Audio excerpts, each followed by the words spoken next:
ان الحمد للہ الصلاۃ والسلام علی الاشرف الانبیاء والمرسلین نبینا محمد صلی اللہ علیہ وسلم وعلی آلہ واصحابہ اجمعین۔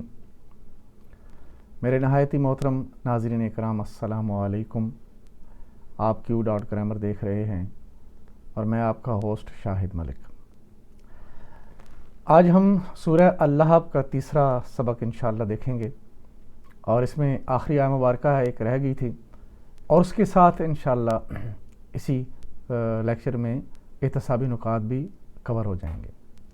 تو چلتے ہیں سورہ اللہب کی آخری آیہ کی طرف۔ اعوذ باللہ من الشیطان الرجیم، بسم اللہ الرحمن الرحیم۔ فی جیدہا حبل من مسد، اس کی گردن میں پوست کھجور کی بٹی ہوئی رسی ہوگی۔ فی جیدی اور پھر جیدہا حبل من مسد، فی میں اور جیدی کے ساتھ ملے گا تو فی جیدی یہ مرکب جاری ہے، اور یہ مرکب جاری بار بار ہم نے پڑھا ہے، کئی بار ہماری کلاسز میں آیا ہے، تو یہ چیزیں ریپیٹ ہوتی ہیں بار بار، اور اس کلاس کی خوبی یہی ہے، اور یہ کلاس کی نہیں بلکہ اللہ تعالیٰ کے کلام کی خوبی ہے کہ چیزیں بار بار ریپیٹ ہوتی ہیں، اور کوئی ان کو سیکھنا چاہے، سمجھنا چاہے تو بڑی آسانی ہے۔ بار بار ایک چیز سامنے آ رہی ہے، آپ نے ایک بار اس کو سیکھا، نہیں سمجھ میں آئی، دوسری بار آ جائے گی، تیسری بار، چوتھی بار، تو الحمدللہ یہ اسی طرح جو ہے نا، الحمدللہ قرآن بڑا آسان ہے، اور اس طرح اس کو سیکھنا بھی بڑا ہی آسان ہے۔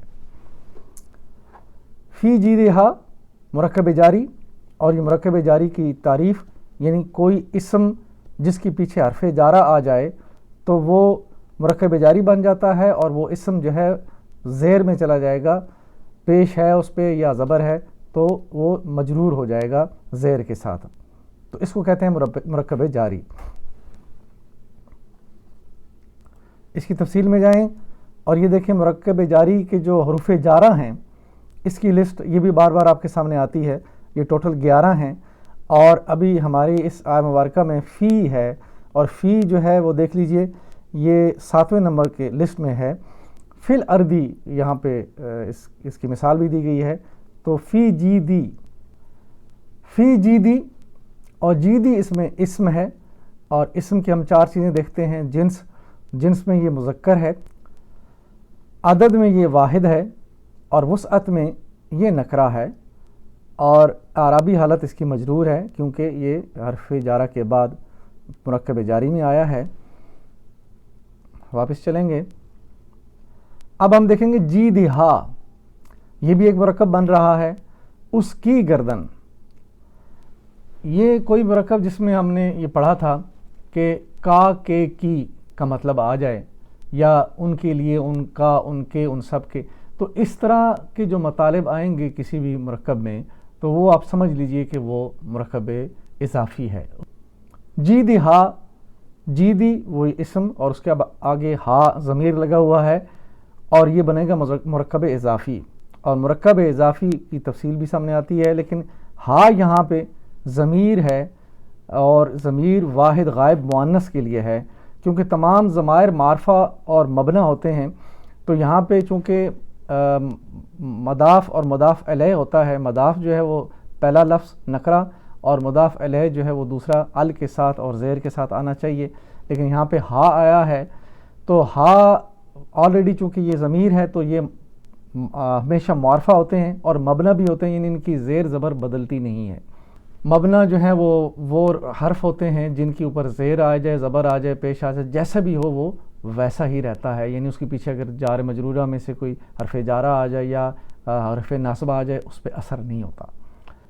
یہ دیکھیں مرکب اضافی کی تعریف، اور اس میں آپ نے پڑھا ہوا ہے کتاب اللہ ہی اس کی ٹپ ہے، یعنی مضاف کتابو پیش کے ساتھ آئے گا اور اللہ ہی ال اور زیر کے ساتھ، تو اسی طرح جیدی، چونکہ جیدی کے نیچے زیر ہے تو وہ پیچھے فی جیدی کی وجہ سے ہے، ورنہ یہ جیدو ہونا چاہیے تھا۔ تو جیدی ہا جو ہے وہ ضمائر ہے اور یہ معرفہ ہوتے ہیں ہمیشہ، تو اس لیے یہ نکرہ پلس معرفہ مرکب اضافی بنا. حبل یہ رسی ہے اور یہ اسم مرفوع ہے، پیش کے ساتھ آیا ہے. حبل جنس میں یہ مذکر ہے اور عدد میں یہ واحد ہے اور وسعت میں یہ نکرہ ہے. اعرابی حالت اس کی مرفوع ہے کیونکہ یہ مبتدا ہے. لیکن مبتدا کے بارے میں ہم نے پڑھا تھا کہ وہ اسم جو فقرہ کے شروع میں آ جائے، یعنی فقرہ کو شروع کر رہا ہو، وہ مبتدا کہلاتا ہے. مبتدا جس جو ہے فقرہ میں ہو یا آیت میں ہو تو مبتدا کے بعد اس کی خبر بھی آتی ہے. حبال اس کی جمع ہے، حبل واحد اور حبال جمع، رسیاں. من سے اور مسدن کھجور، یہ کھجور کی چھال ہے یا اس کے جو پتے ہیں اس سے جو رسی بنائی جاتی ہے اس کی بات ہو رہی ہے. تو یہ مرکب جاری ہے، من حرف جارہ ہے. من مسدن یہ مرکب جاری، اور مرکب جاری کی تعریف ہمارے سامنے. حروف جارہ من السماء یہ چھٹے نمبر پہ من کی مثال، اور یہ اسم مفعول ہے. واپس چلیں گے. وَامْرَأَتُهُ حَمَّالَةَ الْحَطَبِ یہ پچھلی آیت، یہ اس کے لیے ساتھ لگائی گئی ہے تاکہ تھوڑی بات سمجھ میں آ جائے. فی جیدہا حبل من مسد، حبل فی جیدہا، اصل میں یہ جو جملہ اسمیہ ہے اس کو ہونا یوں چاہیے تھا، حبل چونکہ مبتدا ہے یہ پہلے ہونا چاہیے تھا، اور فی جیدہا یہ بعد میں آنا چاہیے تھا. لیکن یہ کیوں ہوا؟ حبل مبتدا ہے، یہ مؤخر ہے یعنی بعد میں آیا ہے، اور فی جیدہا خبر ہے متقدم کی گئی ہے. یہ پہلے بھی ہم نے پڑھا تھا. اگر خبر مرکب جاری کی صورت میں ہو تو اس کو مبتدا سے پہلے لایا جاتا ہے خبر کی اہمیت کو بتلانے کے لیے، یعنی مبتدا پہلے آئے گا ہمیشہ اور اس کے بعد اس کی خبر آتی ہے. اور لیکن اگر خبر جار مجرور یعنی مرکب جاری میں آئے تو اس کو مقدم کر دیا جاتا ہے، اور جو مبتدا ہے وہ بعد میں آتا ہے. اور اس کی ایک وجہ یہ بھی بتائی گئی ہے کہ خبر بڑی اہم ہوتی ہے، اس پہ فوکس کیا جاتا ہے اور وہی چیز سمجھانے کی بات ہوتی ہے کہ اصل بات یہ ہے، تو اس کو پھر خبر کو پہلے لایا جاتا ہے.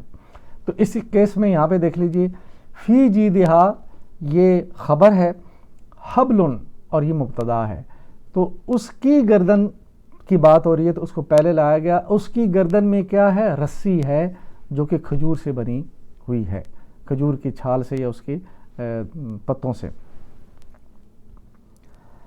اس آیت مبارکہ میں ہا کا مرجع جو ہے امراتہو کی طرف جا رہا ہے، اور ضمیر اپنے پچھلے قریب ترین اسم کی طرف لوٹتی ہے.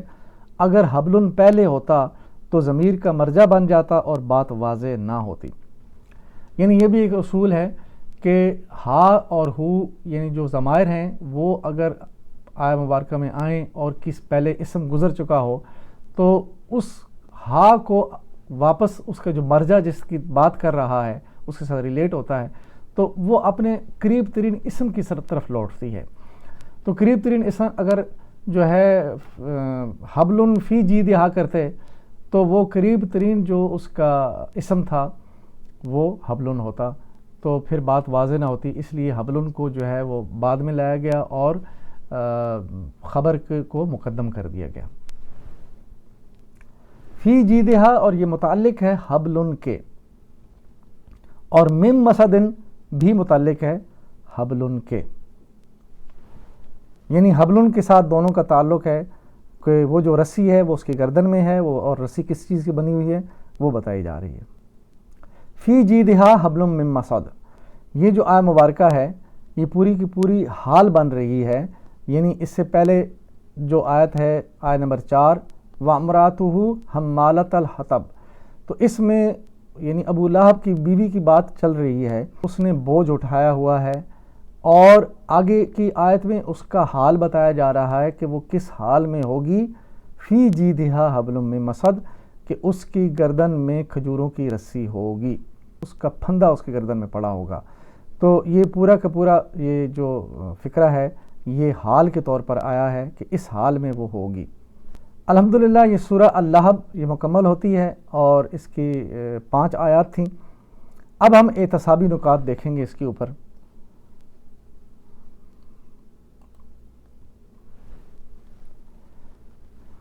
پہلا نقطہ یہ ہے جی کہ اسلام کا دشمن ناکام و نامراد ہوتا ہے، چاہے وہ وقت کے نبی کا رشتہ دار ہی کیوں نہ ہو۔ یعنی اگر آپ اسلام کی دشمنی کر رہے ہیں تو آپ اگر اسلام لانے والے جو نبی ہیں اس کے قریب ترین رشتہ داروں میں سے بھی ہیں تو بھی آپ جو ہے وہ دشمن ہی کہلائیں گے اور آپ کے اوپر کوئی رعایت نہیں ہوگی۔ تو اسی طرح اسلام نے بھی ابو لہب جو کہ آپ صلی اللہ علیہ وسلم کے چچا تھے تو اس پہ کوئی رعایت نہیں ہوئی، اس نے جب اپنا کفر دکھایا تو پھر اللہ کی طرف سے اس کے اوپر یہ وعید نازل ہوئی۔ اگلا نقطہ ہے ہاتھ ٹوٹنے یا ہلاک ہونے کی بد دعا ہی نہیں ہے یہ، بلکہ یہ خبر کے طور پر بتایا گیا کہ جو سچ ثابت ہوئی۔ اور وہ دیکھ لیجئے اس سورہ کے نزول کے کم و بیش 7 سال تک ابو لہب زندہ رہا مگر اسلام قبول نہ کیا۔ یعنی اس صورت میں بتایا گیا کہ وہ کافر ہے اور وہ جہنم کی آگ میں جلے گا اور اس کی بیوی بھی جلے گی، اور یہ ایک خبر کے طور پہ بتائی گئی۔ اور قرآن کی حقانیت ہے یہ کہ قرآن اس میں کس طرح سچا ثابت ہوتا ہے۔ انہی کافروں کے درمیان اسی وقت 7 سال کا عرصہ کوئی بڑا نہیں ہوتا، سب لوگ وہ موجود تھے، سب زندہ تھے، تو 7 سالوں تک یہ آیت موجود رہی۔ اور ابو لہب کو کہا بھی گیا کہ تم مسلمان ہو جاؤ زبانی طور پر ہی، تاکہ اس آیت کو جھوٹا کیا جا سکے، لیکن وہ نہ مانا۔ اور اللہ کی آیت جو ہے وہ سچی، یعنی اللہ کا جو وعدہ یا اللہ تعالیٰ کی طرف سے جو بات آتی ہے وہ ہمیشہ سچ ثابت ہوتی ہے۔ تو کلام سچ اور برحق ہے۔ اب ہمیں یہ دیکھنا ہے کہ یہ سورہ مبارکہ قرآن کی حقانیت کو ثابت کرتی ہے، ہمیں اپنے ایمان کا جائزہ لینا ہوگا، یعنی ہم اس قرآن کو کتنا سچا جانتے ہیں۔ تو سچا تو تبھی جانیں گے نا کہ جب ہم اس کو پڑھیں گے، اس کو سمجھیں گے، اور اس کے اندر جو ہمارے دنیا کے اور آخرت کے معاملات ہیں یا ہمارے اعمال کے اوپر جو آنے والے جو نتائج ہیں ان کو ہم سچ اور برحق سمجھیں گے، اور جب وہ سمجھیں گے تو پھر یقیناً ہم اپنی زندگی کو بدلنے کی کوشش بھی کریں گے۔ اگر یہ نہیں ہو رہا اور قرآن کو ہم روزانہ جو ہے وہ بوسہ دے کے رکھ دیں، اور اگر سال میں ایک بار رمضان میں اس کو 5-6 بار پڑھ جائیں، تو پھر اس قرآن کے اندر جو ہدایات لکھی ہوئی ہیں، جو اللہ کا کلام ہے، اس کو ہم کیسے سمجھیں گے اور پھر اس پہ کیسے پورا اترنے کی کوشش کریں گے۔ تو اس کا مطلب ہے ہمیں قرآن سے نہ تو محبت ہے اور نہ ہی ہمیں اس کے حق ہونے کا یقین ہے، یعنی ہم اپنے عمل سے ثابت کر رہے ہیں۔ اگر ہم اس کو پڑھیں گے، سمجھیں گے اور اس پہ چلنے کی کوشش کریں گے تو یقیناً پھر ہم اس کو ثابت کر رہے ہیں کہ ہم اس کو اللہ کا کلام سمجھتے ہیں اور اپنے لیے راہ ہدایت سمجھتے ہیں۔ تو یہی اہم نقطہ ہے اور یہی احتسابی نقطہ ہے۔ یہ احتسابی نقائد اس لیے پیش کیے جاتے ہیں کہ ہم جب قرآن کو اب سمجھ رہے ہیں الحمدللہ، تو پھر ہم اس کے ساتھ اپنے آپ کو کس طرح منسلک کریں اور کس طرح اپنے اوپر قرآن کو اثر انداز کرنے کی کوشش کریں۔ اس کا مال اسے کام نہ آیا، اس کی اولاد میں سے ایک بیٹی نے اسلام کی خاطر ہجرت کی، یعنی اس کے غالباً 4 بیٹے تھے، ایک بیٹی جو ہے وہ مسلمان ہوئی، اس نے ہجرت بھی کی، اور 2 بیٹے فتح مکہ کے موقع پر مسلمان ہوئے۔ اللہ جس کو چاہتا ہے ہدایت دیتا ہے۔ یعنی دیکھیں ابو لہب نبی صلی اللہ علیہ وسلم کا چچا ہونے کے ناطے سے بھی جو ہدایت پہ نہ آیا، کیونکہ اس نے خود کوشش نہ کی، اور اس کے بچوں نے کوشش کر دی، انہوں نے اسلام کو سچا جانا اور قبول کیا تو اللہ نے ان کو ہدایت دی۔ تو یہ اللہ کی ہدایت کا جو قانون ہے، اللہ سبحانہ تعالیٰ نے یوں بیان فرمایا ہے، اللہ یجتبی الیہ من یشاء ویہدی الیہ من ینیب۔ اللہ جس کو چاہتا ہے اپنا بنا لیتا ہے، یعنی اپنے کام کے لیے چن لیتا ہے، اس کے لیے اسلام کی راہیں آسان کر دیتا ہے، اس کے لیے اسلام قبول کرنا آسان کر دیتا ہے، اور پھر اسلام کے اوپر عمل کرنا اور اسلام کے لیے کام کرنا، اس کے لیے اللہ اسے قبول کر لیتا ہے۔ اور اس کے لیے شرط کیا ہے؟ وَيَهْدِي إِلَيْهِ مَن يُنِيبُ، کہ ہدایت اس کو ملتی ہے جو اس کے لیے کوشش کرتا ہے۔ بیٹھے بیٹھے ہدایت نہیں ملے گی، اللہ پک اینڈ چوز کر کے ہدایت نہیں دے گا کہ اس کو دے دی جائے اور اس کو نہ دی جائے، جو کوشش کرے گا، جو آگے بڑھے گا، اس کو مل جائے گی۔ ابو لہب کی بیوی ام جمیل کی اسلام دشمنی اسے جہنم میں لے گئی۔ اس عورت نے بھی اسلام کی دشمنی میں اپنا پورا حصہ ڈالا، اور یہ نبی اکرم صلی اللہ علیہ وسلم کے راستے میں کانٹے بچھایا کرتی تھی اور آپ کے اوپر تان و تشنی بھی کیا کرتی تھی، تو اللہ سبحانہ تعالیٰ نے اس کی بیوی کو بھی اسی کے ساتھ جہنم میں جانے کی جو ہے بشارت سنا دی اور وقت سے پہلے ان کو یہ بتا دیا۔ ہمیں اپنے ایمان و اسلام پر اللہ کا شکر بجا لانا چاہیے کہ الحمدللہ ہمیں یہ سارے واقعات ہمارے سامنے ہیں، قرآن کی پوری جو ہے وہ ہدایت ہمارے سامنے ہے۔ ان لوگوں نے تو نہ سمجھا، لیکن ہمیں اللہ نے یہ موقع دیا کہ ہم ان کے حالات و واقعات کو پڑھ کر عبرت حاصل کریں اور ہدایت پائیں، اور اس بات پر پختہ یقین کر لیں کہ کسی کی نسبت ہمیں کام نہ آئے گی بجز اپنے اعمال کے۔ اور یہ دیکھ لیجئے کہ یہ بڑا انفارچونیٹ ہے کہ ہمارے معاشرے میں نسبتیں قائم ہو چکی ہیں، اور ان نسبتوں سے کے بارے میں کہا جاتا ہے کہ بس ان کے ساتھ ہو جاؤ تو پھر جنت میں تمہیں جانے سے کوئی روک نہیں سکتا۔ تو یہ دیکھ لیجئے کہ نبی صلی اللہ علیہ وسلم کے قریبی رشتہ دار وہ جب اسلام پہ نہ آئے، یعنی ہم نے یہ سمجھ رکھا ہے کہ صرف اسلام میں پیدا ہو جانا اور نبی اکرم صلی اللہ علیہ وسلم کی امت میں پیدا ہو جانا ہی کافی ہے، اعمال چاہے جیسے بھی ہوں ہم جنت میں جائیں گے۔ یہ بہت بڑا جو ہے دھوکہ ہم اپنے ساتھ کر رہے ہیں، یہ دھوکہ ہے، اور یہ دھوکہ ہمیں دلایا گیا ہے۔ اس سے نکلنا ہے، خود سمجھنا ہے، اور اپنی آخرت کے بارے میں غور و فکر کر کے اس کو سنوارنا ہے۔ قرآن کی سچائی ثابت ہو جانے کے بعد ہمیں قرآن سیکھنے اور اس پر عمل کرنے کے لیے آگے بڑھنا ہوگا۔ یعنی یہ چیزیں ہمیں جیسے پہلے بات ہوئی کہ قرآن کی سچائی کو ثابت کرتی ہیں، تو جب یہ ہمارے سامنے واضح ہو جائے تو پھر ہمیں قرآن کے علاوہ ہر چیز کو چھوڑ دینا چاہیے۔ قرآن اور نبی اکرم صلی اللہ علیہ وسلم کی جو صحیح احادیث ہیں ان کو پکڑ لینا چاہیے اور انہی سے ہدایت لینی چاہیے۔ دعا ہے کہ اے اللہ ہمیں قرآن سے ہدایت لینے کی توفیق عطا فرما، اور پھر ہم اپنے آپ کو اللہ کے کام کے لیے پیش کرتے ہیں۔ میری زندگی کا مقصد تیرے دین کی سرفرازی، میں اسی لیے مسلمان، میں اسی لیے نمازی۔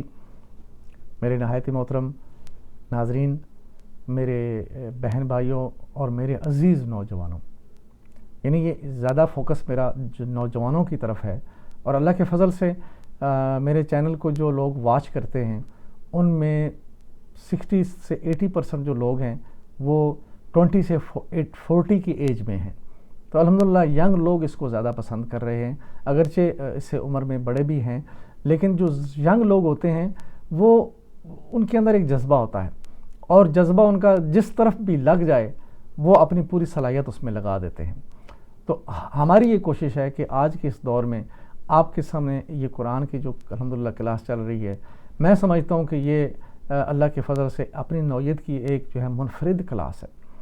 یعنی اس میں جس انداز میں آپ کو ترتیب کے ساتھ چیزیں آپ کے سامنے آ رہی ہیں، بار بار ریپیٹ ہوتی ہیں، بار بار وہی سامنے آپ کے سکرین شاٹ آپ لے سکتے ہیں اس کو، یا بار بار ریپیٹ کر کے آپ سن سکتے ہیں۔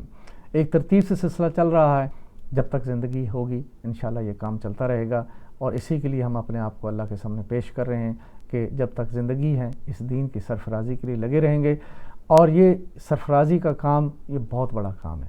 قرآن کو سیکھنا اور سکھانا ہی سب سے بڑی عظیم چیز ہے، جس کے لیے نبی اکرم صلی اللہ علیہ وسلم کا یہ قول ہمیشہ یاد رکھیے، خیرکم من تعلم القرآن وعلمہ۔